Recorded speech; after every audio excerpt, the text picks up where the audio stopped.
Hey everybody, welcome back to another episode of Q&A. I'm Steve. Joanne. Kyle. And we are here to entertain you with answers to your questions. To get started, we actually have a really cool question from a man named Matthew. And he asks, actually he has quite a bit of interest in the Raspberry Pi. I'm not sure if you guys are familiar with it or not. He wants to know a couple things. One, if you had one, what would you do with it? And two, what's the coolest thing you've ever seen done with a Pi? He personally wants to do a personal cloud server, and the coolest thing he ever saw was a Siri-based garage or door opener. I did see that video. Did you? That was pretty sweet. That's freaking awesome. That's I did not. pretty much Me neither. that just goes to show you that that's like pretty much the pinnacle of DIYers in my book. Yeah, like yeah. when you can actually integrate that into like your daily life, and that's something cool because you use it every day. You know what I mean? I probably wouldn't be that creative with it. I probably wouldn't. I mean, I don't have the creativity in that realm to actually pull off something like that.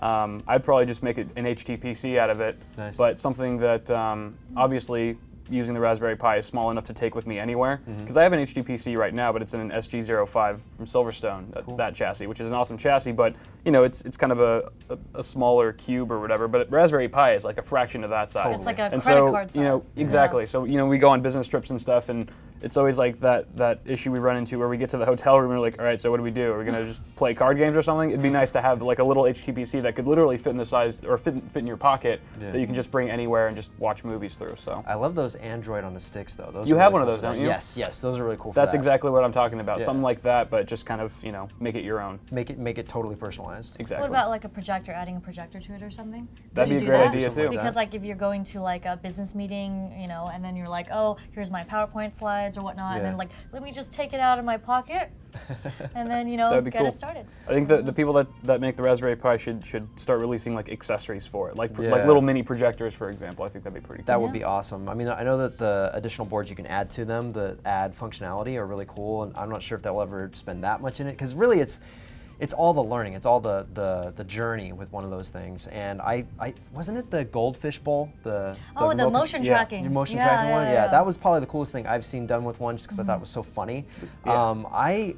Geez, what would I do with that? I think I would probably, just because the Siri thing in the garage door opener, I'd set it up so that Siri could troll.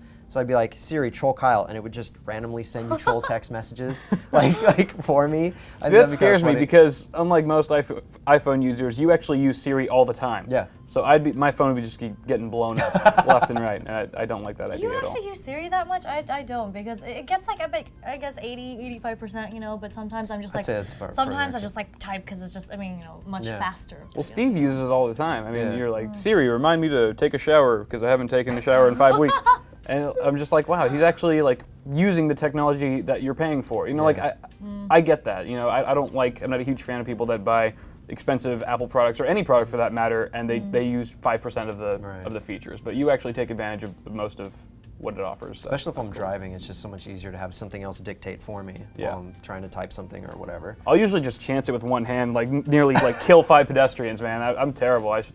You really shouldn't be admitting this, you know, on camera. Just say it. Oh, this isn't like a confessional thing? I thought this was like This is in AA. a safe place? Oh shoot, this is Q&A. I did not say that. Safe place. Anna, edit that out. Some popo's watching like, Kyle.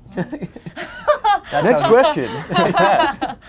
All right, so Greg asks, he actually wants to know what misconception about technology do we hate seeing in movies and TV shows? And actually, I'd like to go first on this one. Gigawatts. Gigawatts is something that has bothered me forever. In fact, I grew up thinking that it was its own thing until I took some physics courses. And I was like, wait, that's not right. So yes, that was probably the thing that bothered me the most. Yeah. See, I took physics courses too, but I never made the connection. Yeah. In my mind, you know, going back to watching Back to the Future, I just figured, my assumption was this is a fictional world and gigawatts is just their own unit of measurement or whatever it was. I didn't realize that this could be an honest mistake. It sounds like something real. You're just like, oh, cool. Well, because, you know, we're all very young when we watch Back to the Future. Right. And then we're like, oh, That's this true, professor is a genius. Yeah. So we don't like question it. We're just like, gigawatts, yes. Right. But it's one of those things you saw it so early as a younger person, as a kid, that you didn't put the 2 and 2 together when you finally learn that years later. But if I was to watch Back to the Future today for the first time, I would probably instantly make that connection. Right. Like, You know what what I mean? is But he it's just talking about? Yeah. Yeah. such a deeply ingrained perception. But also, like, you know, in TV shows like CSI or Dexter, like, you know, how they get their lab reports like so quickly. You know, it's like, what did you do? Like, go to a super, like, what is that computer that we talked about? Oh, supercomputer? I don't know. Yeah, the supercomputer, the one that does the gene. Gene sequencing? Yeah, gene sequencing. Oh, geez, I don't know. I forgot what it was Is it a called. Cray? I'm probably No, it's named naming after a old dog, supercomputers. I think. It's named after a dog. I totally forgot. Okay. It's like everyone it's like Dexter's using the grid from NVIDIA or something to do all this analytics, meta crunching. Yeah, pretty much. It's like 2 hours later, like all the stats for the blood sample, tissue sample complete, and you're just like, wow, okay, this must happen in real life, you know? Now I'm scared to never touch any doorknob ever. Or like you do want a sample, you're like, I demand this in like 3 hours. Yeah, because I saw it on CSI. Well, they're like, I only have 45 minutes in this episode, so I better do this quick. Gotta wrap that up. Yeah, I would agree with you on that. I'd say that's a tough one because there's so many that I know are out there, but you know it's hard to think of them off the top of my head. It's like when I ask you can't think of it, right? It's exactly. Like, as soon as we cut, you're gonna be like, I got one. Roll. There'll be an insert shot of me in my room like 5 hours from now, just like, I got it, guys. I think the first thing that comes to mind is that in Hollywood, it seems like cell phone reception just goes to hell anytime there's a dire crisis on hand. For sure. Right? It doesn't matter. You could be in your room and like great Verizon service in that area, but you know, as soon as someone's breaking into your house, it's like Verizon's like, later, dude. Yeah. I got a contract with Hollywood that I can't be operating right now. It's kind of, oh my, like reception is gone. Oh my God, what's happening? The killer's exactly. like right there. Like, what is everyone on Sprint? What's going on here? Ooh, burn, Sprint. Burn. All right, so the next question is actually from Nathan. He wants to know, what kind of person would the Intel i7-4960X be for, Kyle? Throw that one to you first. Obviously, it's got 6 cores, right? So you got 12 threads. So if you're using a lot of multi-threaded applications like video editing software or even 3D rendering, SolidWorks, all that kind of thing. Also, it offers a ton of PCI bandwidth. You have a ton more PCIe lanes. So if you've got multiple video cards in your system, or maybe not even video cards, but just you're filling up those slots with whatever they are, RAID cards, any kind of thing, capture cards. So triple SLI or higher. Exactly. Or Crossfire. Sorry. Yeah. So it's definitely for those power users. I mean, it's great for gaming too. But I wouldn't say that it's essential for a good gaming experience. It's kind of overkill for that. But if you kind of want a multifaceted system where you can actually game, top of your prime or whatever, as well as have a really robust workstation, there's very few options that'll top that choice. Lots of memory too. Yeah, tons of memory. Tons of memory. How many? Yep. I mean, how much is the capacity, the memory capacity? What was it? 32, 64? Yeah, I think so. Maybe even 128. I think. Might be 128. Yeah, I think. I'll have to double check on that. I think my bad. I think that's like way too much for gaming. And a lot of times, like a machine like this that's good for like video editing and things like that isn't necessarily better for gaming.